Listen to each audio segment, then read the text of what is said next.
100 টাকা করে টিকিট, 100 টাকা করে টিকিট মাছ ধরার জন্য। আমি একদিন ভাবলাম সবাই চারিদিকে কী সুন্দর গোল হয়ে বসে একটা বড় ঝিলের মধ্যে মাছ ধরছে, আমি একটু সময় দিয়ে দেখব কীভাবে মাছ ধরছে। একটা লোকের পিছনে গিয়ে বসেছি, সে 2 ঘন্টা 3 ঘন্টা হয়ে গেছে, অনেকে ধরছে দেখতে পাচ্ছি, তুলছে দূর থেকে। যার কাছে আমি বসে আছি তার আর উঠছে না, তার কাছে একটাও মাছ উঠছে না। আমি মনে মনে ভাবলাম আমার পোড়া কপাল, আমি এমন জায়গায় বসেছি, আমার জন্যই হয়তো লোকটার মাছ উঠছে না। কিন্তু সেই লোকটা যখন সন্ধ্যের সময় উঠলো, আমিও ধৈর্য নিয়ে বসে থাকলাম।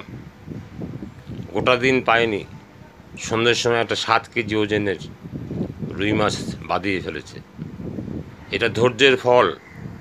তার আগে অনেকেই অনেক জায়গা দিয়ে ধরছে, আমি দেখেছি ছোট ছোট মাছ, কিন্তু ওই লোকটা গোটা দিন পায়নি, সন্ধ্যের সময় একটা 7-8 কেজি ওজনের একটা রুই মাছ ধরে ফেলেছে।